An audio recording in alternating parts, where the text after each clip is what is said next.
E agora? Agora eu tenho som, está habilitado.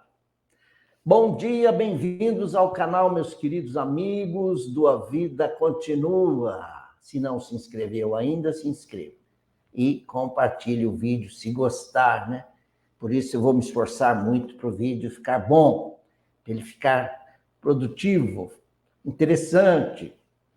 E a minha mensagem é por si só interessante, mas é preciso comunicar essa mensagem. Eu falo da vida estuante, da vida imortal, a vida que não para, a vida que prossegue, incessante, além túmulo. Você que aí talvez esteja passando um luto difícil agora, recente ou não, mas está sofrendo a partida de um ente querido, uma separação. Então, eu quero dizer a você, seu ente querido vive, e vive bem, e vive pleno. E vive bem, usufruindo e desfrutando do bem que ele fez na Terra também, né? Não podemos querer imaginar que ele esteja bem se ele deixou muitos problemas na Terra, muitos desafetos, muito problema, muita briga, hostilidade com parentes. Por isso que é bom ser bom. É bom ser bom para que no dia que você partir, você vai deixar saudades em todos os corações, né? Deixar as contas pagas, não é? Não deixar problemas para a viúva ou para o viúvo, não deixar maus exemplos para os filhos, é isso. Viver bem, o bem viver, a vida boa é diferente de boa vida, né? Tem gente que diz, ó, ele morreu, mas ele aproveitou. Mas em que sentido aproveitou? Ah, ele passeou, ele festejou, ele fez tudo o que ele gostava. Ah, ele viajou, ele teve festa. Ih, ninguém nunca botou impedimentos, ele pintou e bordou. Será que viveu bem? Se era isso que ele queria, ele já teve o seu galardão, seu prêmio. Muito bem. Agora no céu ele se acerta, porque o que é bom na terra pode não ser bom no céu. O que você fez na terra pode não ser algo aceitável, ético, bom no céu. Tá bom? Vamos ao tema de hoje. Aliás, são vários temas que eu estou intercalando. Eu começo falando do 31 de março.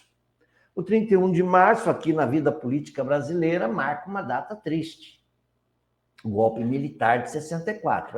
Ninguém vai comemorar essa data com alegria, porque sacrificar um regime democrático nunca é bom. É preferível um regime de direitos, que é a democracia. E hoje o povo brasileiro, houve uma pesquisa recente, já apontou, a maioria quer democracia. Quem é que quer um regime autoritário? Ninguém quer. Mas não significa democracia um regime sem limites, sem legislação, sem justiça. Não.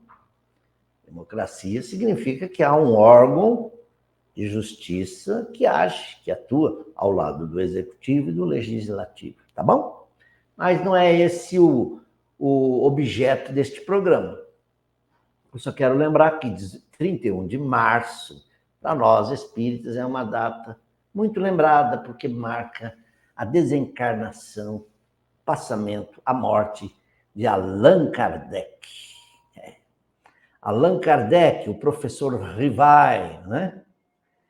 Allan Kardec, meus queridos, eu vou botar o óculos aqui para me ajudar, e um slide também, ele é um legado importante, transmitiu um legado importante para a humanidade. Ele pode ser um desconhecido, um ilustre desconhecido ainda hoje para os indiferentes, porque quem não quer conhecer, não conhece. Todo mundo conhece aquilo de quem gosta, de quem admira, mas costuma deixar de lado aquilo que não é legal, não é? Allan Kardec, a seu tempo, foi muito popular e conhecido. Primeiro, como professor que ele foi. Um professor respeitado, renomado, com muitas obras publicadas no campo da pedagogia, Há quem diga que ele também teve um papel importante como tradutor de obras. Era um homem letrado, falava 6 línguas. Nossa! E formado na escola de Pestalozzi, na Suíça, em Yverdon, um menino até prodígio. Parece que ele, já adolescente, já substituiu o professor. Allan Kardec vai aparecer para nós já quando ele está um cinquentão. Quando ele é um cinquentão, ele interessado no magnetismo, tal. Aí, quero mostrar o filme para vocês aí, que conta a vida dele, né? Para quem ainda não viu, tá no Netflix. Tá no Netflix, viu? Quem ainda não viu, pode ver. Allan Kardec, a história por trás do nome, né? É esse o título, né? Estou vendo aqui por trás do filme. É um filme de Wagner de Assis. Então, conta de uma forma, numa linguagem do cinema, claro. Eu me lembro que quando eu fui ao cinema assistir, minha esposa falou, mas é escuro. É claro, era uma época que ainda não havia luz elétrica. Kardec trabalhava à luz de vela, escrevendo. Eu gostei muito do filme. Então, Kardec, hoje, a seu tempo, não era. Hoje é desconhecido, talvez, por grande parte da humanidade. Mas a seu tempo, não. Além de ser um homem respeitado como professor, como cientista, ele era da Universidade de Arras, ele se tornou ainda mais conhecido quando assinou a obra O Livro dos Espíritos e usou esse pseudônimo, Allan Kardec, justamente para não confundir com o professor Rivai. Falou, bem, quem quer ver meus livros de pedagogia, vejam lá. De aritmética, gramática francesa, mas quem quiser ver o espiritismo agora é Allan Kardec. E Allan Kardec aí é um interlocutor dos espíritos. A gente chama de codificador, porque o conhecimento veio dos espíritos, uma falange. E ele teve o papel de cotejar essas informações, organizá-las e deitá-las num grande corpo doutrinário, que é o Pentateuco kardeciano, o Pentateuco espírita, que a gente conhece, começa com o Livro dos Espíritos, vai até a Gênese, entre outras obras, e incluindo também aí no meio a Revista Espírita, que ele editou por 12 anos. Aqui eu coloquei que na França hoje há grupos espíritas, em Paris há. A Cláudia Bonmartin, uma brasileira que se transferiu para a França nos anos 70 ainda, foi fazer faculdade lá no fim, ela fundou o Centro Espírita lá, que deu origem à Sociedade Espírita Francofônica. Hoje o nome é Associação Espírita Française, mas temos lá também na França, em Lyon, grupos que são dirigidos por brasileiros, mas também por espíritas, por nativos franceses. O espiritismo se expandiu, sim, não tanto quanto no Brasil, mas hoje você pode dizer que há um grande número de espíritas na Argentina, em Portugal, na Colômbia, em Cuba, países da França, Espanha também, ao lado de Portugal, eu citei, mas também Luxemburgo, até na Finlândia, há obras espíritas traduzidas sendo estudadas. Eu já vi um livro dos Espíritos em chinês, interessante. Eu já vi em árabe, e quem fez a tradução é um cidadão lá de Santos. Em árabe é curioso, que você começa o livro folheando de trás para frente, né? Mas eu quero dizer que o espiritismo já assumiu um status relevante no mundo atual. Há quem diga, não é religião. Bem, no sentido que os homens chamam religião, eu acho que não é mesmo. Porque não tem cultos, não tem símbolos, não tem sacerdotes, não há uma hierarquia religiosa. Nós temos a Federação Espírita Brasileira, que coordena o movimento espírita brasileiro. O Conselho Espírita Mundial, que coordena as federações espíritas no mundo. Né? Mas você não tem uma estrutura hierárquica, não há rituais espíritas. Não há. Então, nesse aspecto, é bom a gente pôr logo essas premissas aqui. O espiritismo não é uma religião no sentido do que os homens fizeram. Igreja, com sacerdotes. Não, o espiritismo nesse sentido não é, mas no sentido de que liga você a Deus, aí é uma religião. Emmanuel costuma usar a imagem de um triângulo. O espiritismo, ele tem um aspecto trino. Ele é filosofia, ele é ciência e é religião. Nesse triângulo, embaixo nós temos, nos vértices de baixo, você tem, nesse ângulo aqui e aqui, você tem a filosofia e a ciência. E no vértice de cima, para onde converge, a religião, que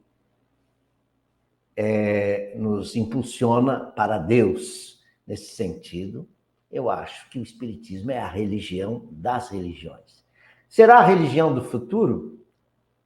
Leon Denis já tirou isso da nossa cabeça. Não, não será a religião do futuro, mas será o futuro das religiões.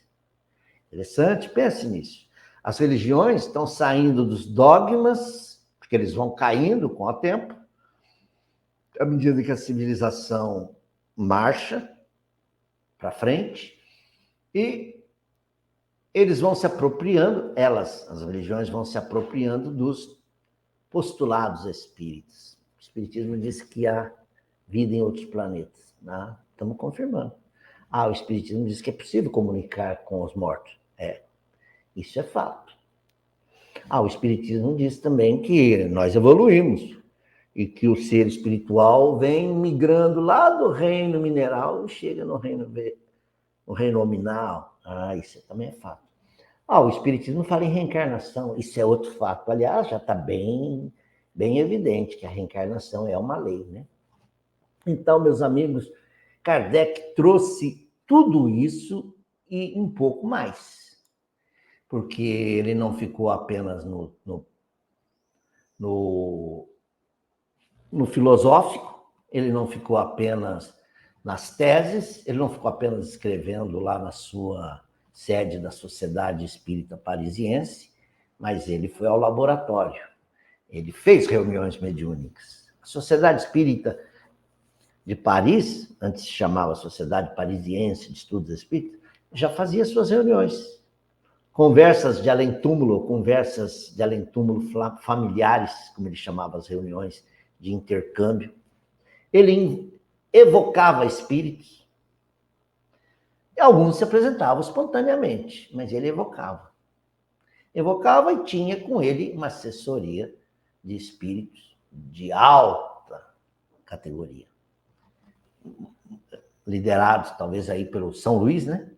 Que é o que mais se apresenta ali na interlocução com Allan Kardec, mas ali aparece Santo Agostinho, São Vicente de Paulo, Lacordaire, até Platão. Olha, conhecer o espiritismo é você entrar de mergulho na filosofia, na antropologia, na sociologia, enfim, o espiritismo é a soma de várias ciências. Eu estou mostrando aqui para vocês, e vou ampliar aqui, o túmulo de Allan Kardec, né? É isso mesmo. É isso mesmo, ele está floridão. Eu pus 2 fotos, na verdade. Aqui eu pus em destaque esse lema, esse dístico que está aqui, ó. Naître, mourir, renaître encore, et progresser sans cesser. Tal est le loi. Nascer, morrer, renascer ainda e progredir sem cessar. Tal é a lei. Está lá no túmulo, numa placa de mármore de Allan Kardec. O túmulo ele é no formato druida, que é um dolmen, né? 3 pedras gigantes, 2 verticais e uma terceira que faz em cima o topo, né? é um túmulo, e Kardec usou, os seus amigos, toda a legião de seguidores, decidiram fazer assim, trasladaram seu corpo, que estava em Montmartre, para o Père Lachaise, que é um cemitério gigantesco, muito visitado, porque ali estão os túmulos de personalidades importantes, né? Inclusive de grandes poetas, músicos. E Allan Kardec tem lá o seu túmulo e que está sempre florido. Está vendo? E há um busto de bronze dele aí dentro. Os franceses, quando a gente visita, eu nunca visitei, mas pessoas que moram lá e que já visitaram, espíritas que foram e voltaram, contam que se você não puser a mão sobre a cabeça, sobre o busto de Allan Kardec, é uma falta. Os franceses pedem que você faça isso. Claro que para nós espíritas isso não tem nenhum sentido, né? Mas que está sempre florido é verdade. Meu amigo Serginho e minha querida Marcela, o casal que vive em Paris já há vários anos, ele trabalhou lá no Banco do Brasil, já se aposentou e continua morando em Paris, até me convidou, falou, olha, aqui tem um quarto só para você e sua esposa, Rubinho, venham me visitar, quem sabe? Ele conta que realmente é um túmulo florido, bonito. E com esses dizeres, nascer, morrer, renascer ainda e progredir sem cessar. É um texto interessante. Essa frase, esse pensamento, esse axioma, não é de Allan Kardec e nem aparece nesses termos dentro da codificação, mas alguém trouxe lá da Bélgica, viu em algum lugar e achou que isso encaixaria bem para, vamos dizer assim, sintetizar a doutrina dos espíritos. E não há dúvida, sintetizou muito bem, porque nesse pensamento você tem aí as leis morais aí e as leis de Deus aí quase juntas, né? A lei da evolução com a lei do progresso, a reencarnação presente, e, enfim, é uma bela frase, um belo tema, um belo lema a seguir. Agora sim, agora eu quero mostrar para vocês a passagem de Santana, que é muito emblemática, essa galeria aí. Aí é um prédio de apartamentos, mas embaixo você tem a entrada da galeria e sai no outro quarteirão.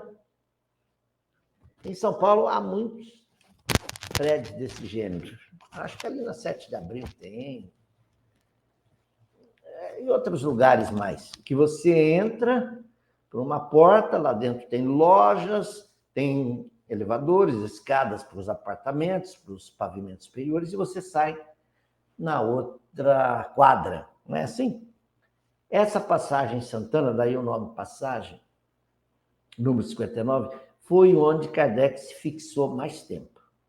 Vocês sabem que o Livro dos Espíritos foi lançado lá na livraria Danty, no Palais Royal e tal, e ali mesmo, na Galeria d'Orléans, né? Isso mesmo. A Sociedade Espírita Parisiense ocupou um escritório aqui, mudou para o outro, mudou 3 vezes ali dentro. Ali não era o lugar mesmo. Até que Kardec veio para esse endereço, na Passagem Santana, 59, no apartamento logo superior ali. Eu não sei o número do apartamento. O apartamento hoje é reformado. Eu vi um casal aqui do interior que foi lá filmar com câmera, deu sorte. Deixaram a porta aberta, eles entraram e mostraram as dependências internas desse espaço. Ali morou Allan Kardec com a Madame Kardec, Amélie Gabrielle Boudet. E ali também funcionou a sede da Sociedade Espírita de Paris. E também funcionou a redação da Revista Espírita, que Kardec editou por 12 anos. Começou em janeiro de 1858 e foi até março de 1869, 31 de março ele desencarna, mas ele já deixou o número de abril pronto. Olha que jornalista atencioso e responsável, hein, que ele foi. A Revista Espírita nós podemos chamar como o primeiro jornal de Assuntos Psicológicos, é o nome que aparece logo embaixo de Revue Espírita. A revista serviu como um grande laboratório, porque Allan Kardec, tudo que ocorria, ele ia publicando ali. O que a imprensa rebatia do espiritismo, ele fazia as réplicas, publicava ali, a revista era muito lida. E foi em 31 de março de 69, Allan Kardec, eu costumo brincar, essa foto parece que é igual à primeira, mas não é, prestem atenção. O que há de diferente aqui? A Ieda Hungria, nossa amiga lá do Rio, ela apareceu sozinha no outro slide, né? Vou mostrar. Agora ela está com uma amiga dela. E o que mais que vocês notam aí? É noite, né? Ou pelo menos já entardeceu, porque ó, as luzes estão acesas. Eu gosto de mostrar isso aqui, porque a gente vê que foi aí, nesse espaço pequeno, que Kardec desenvolveu a revista, inclusive, fez as reuniões mediúnicas. Kardec morou aí, as condições talvez fossem muito difíceis. E ele estava de mudança no 31 de março. Era uma manhã de primavera, né? Eu não sei se sexta-feira, mas eu sei que domingo eles iriam inaugurar a livraria espírita, na Rua de Lille, número 7. Como de fato aconteceu. A Madame Kardec falou, não, meu marido morreu, mas nós vamos dar continuidade aos projetos. E é interessante que Kardec estava guardando livros, ele estava embrulhando coisas, documentos, pastas, a Amélie tinha saído para comprar alguma coisa, Alexandre Delaunay, pai de Gabriel Delaunay, estava para vir, e isso foi muito bom, porque Allan Kardec tombou, foi surpreendido por um AVC, um acidente vascular cerebral. Há quem diga que é um acidente vascular cardíaco, eu não entendo muito bem disso. Você dizer que ele tombou, e era um justo que caía, e ele tinha acabado de atender a porta.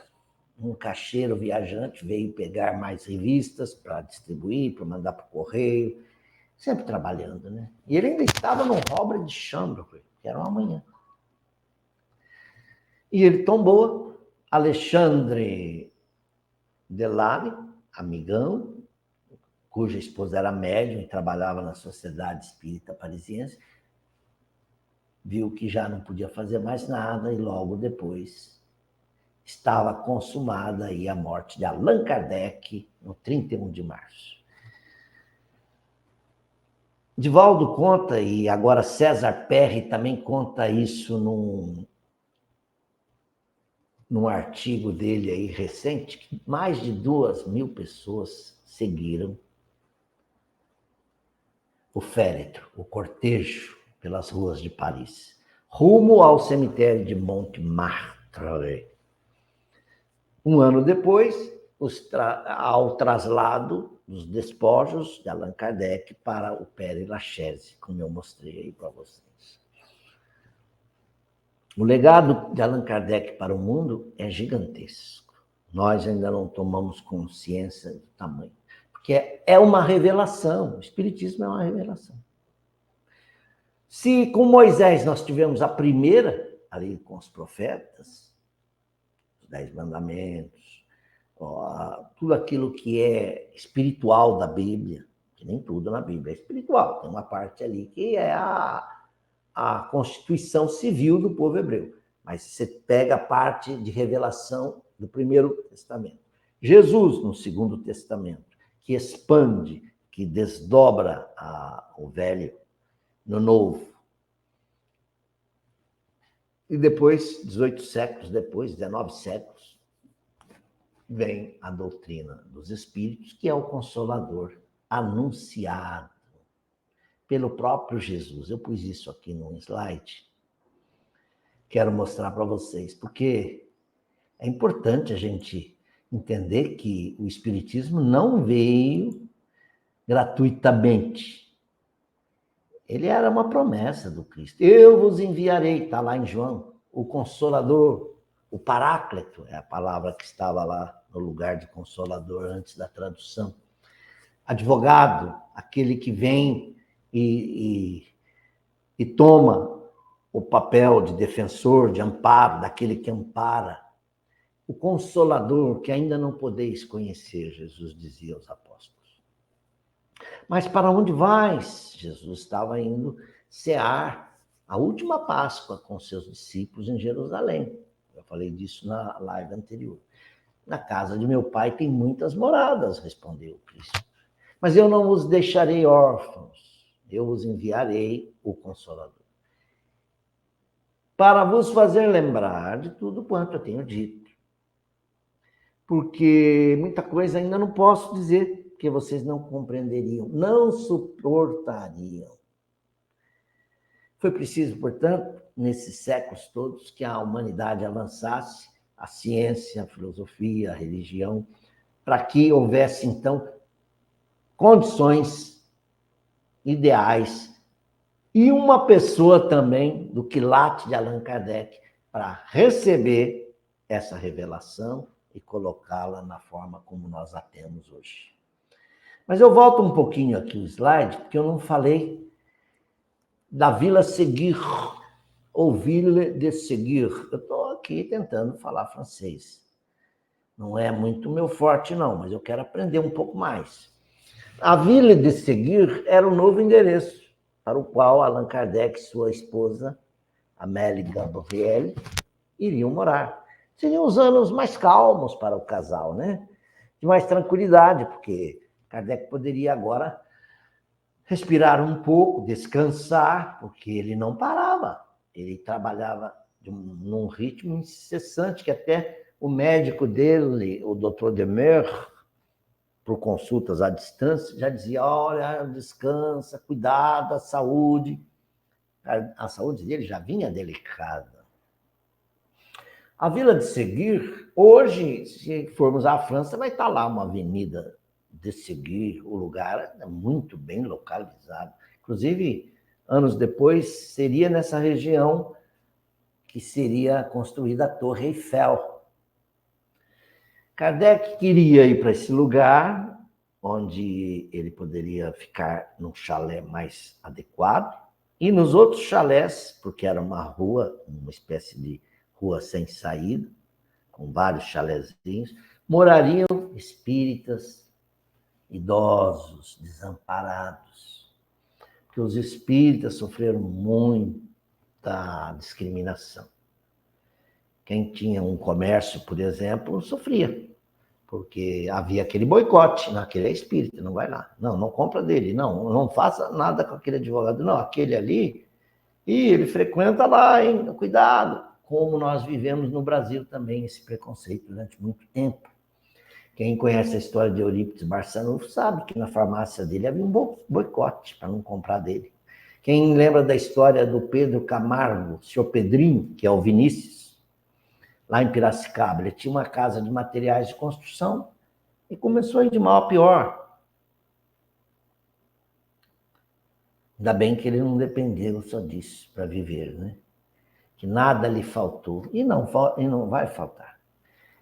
Mas Kardec não pôde concretizar o seu sonho de morar em Ville de Seguir.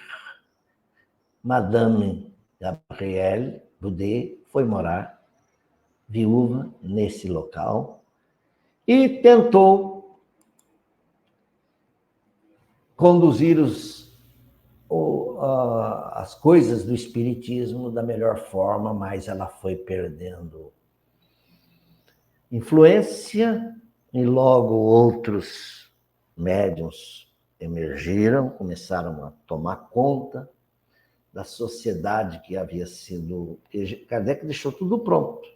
Ele deixou um projeto para que o espiritismo fosse tocado de uma forma colegiada, uma diretoria cujos membros não receberiam salário.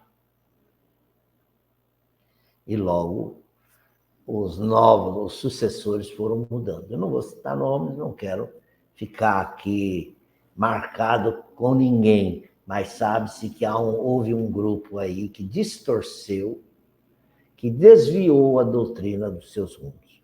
Começou pela revista, que foi perdendo aquele caráter sério, doutrinário, rigoroso, que Kardec imprimiu, foi se desviando. Vieram escândalos. É duro dizer isso, mas a revista começou a publicar umas fotografias em que apareciam entes desencarnados na foto, e o fotógrafo e o novo editor da revista estavam fraudando fotografias. Eram falsas fotos, olha só. Isso deu processo, deu cadeia. O espiritismo, então, foi sofrendo arranhões. Mas, graças a Deus, Gabriel Delany, que era pequeno, agora já é um rapaz, estudioso da doutrina e começa a assumir trabalhos. Ele, ao lado de Leon Denis, vão começar a dar rumos seguros para a doutrina. Amélie Gabrielle, sofrendo muito ao ver obras espíritas sendo deturpadas, documentos queimados, aconteceram coisas ruins. Mas ela e a Beth Fropot, ou Berta Fropot, uma grande amiga dela, ajudam a trazer e a fazer denúncias, né, do que estava ocorrendo. Escreveram até, a Beth Fropot até escreveu um livro, Um pouco de luz, né? Un peu de lumière.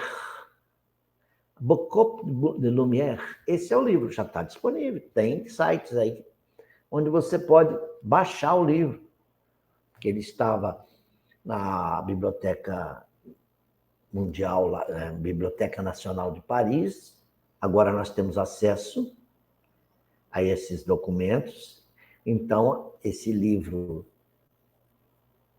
que é um Beaucoup de lumière, acho que é isso, Um pouco de luz, é um livro de 50 páginas, mas com muitas revelações. E ainda um livro que eu tenho aqui comigo, se vocês não têm, eu posso apresentar a capa depois, que eu não estou com ele na mão aqui, que é um livro da Simone, que é O Legado de Allan Kardec, onde ela conta também adulterações em A Gênese. Bom, hoje não é o dia de falar disso. Vamos deixar para lá.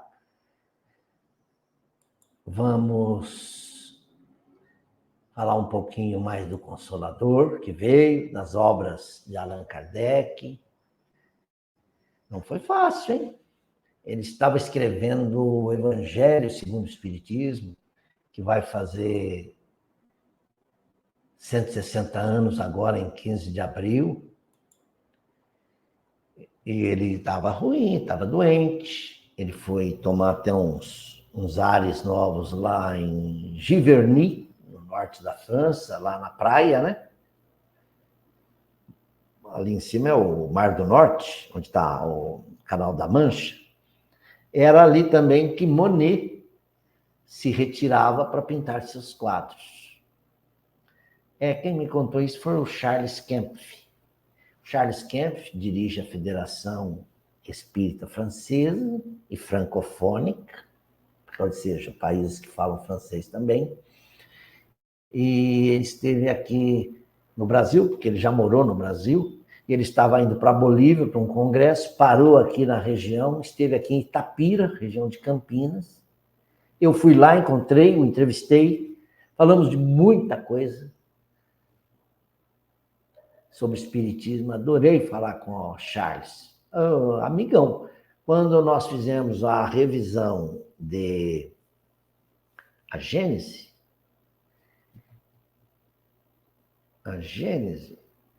não, O Céu e o Inferno, pela editora M, aqui de Capivari, muitos momentos eu consultei Charles Kempf. No francês está assim, como você veria a melhor tradução para isso. Lá dizia em certo momento que Jesus, isso é Gênesis, que Jesus encontra os discípulos e fala, mes enfants, mas como é que eu traduziria isso? meus meninos, minhas crianças, para o português não daria certo. Aí eu pus meus amados. Charles falou, é isso. Amados. Ó. Meus amigos, eu deixo um pouco agora esse tema, que nos é muito caro, e diria que Allan Kardec hoje faz a nossa Páscoa ainda mais feliz, né? Porque se Jesus, lá no Calvário, diante de Madalena, mostrou a imortalidade da alma, que notícia melhor que essa? Allan Kardec, com o Livro dos Espíritos, trouxe outra boa nova. Eu costumo chamar esse dia, 18 de abril de 1857, como a Primavera de Paris. Uma primavera moral. Não só a estação que estava em curso no momento, de flores, Paris estava bonita, mas muito mais bonita porque o mundo, a humanidade, recebia essa doutrina maravilhosa. Então, a Páscoa de nossa hoje é muito bela, muito bonita. Só não é mais encantadora, porque e não está tão feliz porque nós perdemos um amigo ontem, um grande amigo, um trabalhador da doutrina espírita, que eu aprendi a admirar nas poucas vezes que eu pude estar com ele. Ele vinha sempre aqui nos congressos da USE. Ele era sempre um nome. Se vinha Divaldo, vinha Peixinho. Aí, já falei o nome dele. André Luiz Peixinho. Desencarnou ontem, no meio do trabalho, cuidando lá de um evento, de umas atividades doutrinárias na Federação Espírita do Estado da Bahia, que ele ajudou a não fundar, mas ele foi presidente e vinha repetidas gestões trabalhando à frente dessa federativa. Nós aprendemos a admirar a simplicidade desse homem, que é uma cultura. Médico, psicólogo, e sabe lá outros títulos que ele foi acumulando ao longo da vida. E nos congressos em que estivemos juntos, ele ajudou, inclusive, a escrever a carta da USE no Congresso de Santos. Foi o 16º, né? Em Santos. Nós tínhamos que fazer um documento no final do congresso e o Peixinho foi aquela cabeça extraordinária que veio e falou, não, é isso. E elencamos 10 pontos para colocar o movimento espírita paulista no rumo do progresso. Eu visitei aí o site da USE, vamos ver se ele está aqui para eu compartilhar. Vamos ver se ele está aqui para compartilhar. Se estiver, eu vou mostrar o site da USE. Rapaz, eu não sei como é que eu faço aqui. Vamos ver. Bem, meus amigos, estamos terminando. Nós vamos voltar aqui. Vamos interromper o compartilhamento e voltamos aqui para encerrar nossa live. Vamos encerrar a live, transmitindo a todos. Achei. Agora sim, achei aqui a nossa adaptação da música I Don't Know How to Love You. Te procurei na tarde, junto ao lago e nos montes. Eu deixo vocês com essa música, lugar algum, mas alguém falou que te viu entrar em Cafarnaum.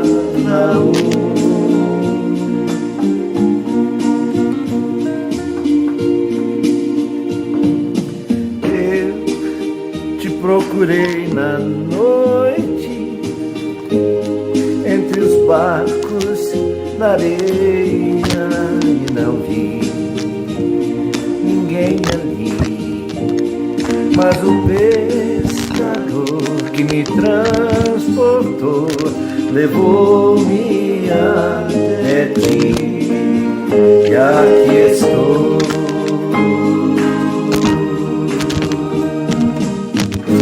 Quero te lavar, os teus pés secar com os meus cabelos, quero te abraçar e te envolver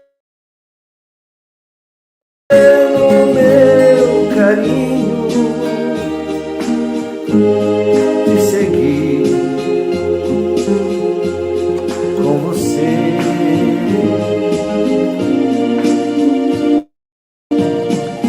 Eu te procurei no monte pra deixar estas flores e não vi você ali. Quando eu vi a voz me chamar assim, então reconheci o meu Senhor.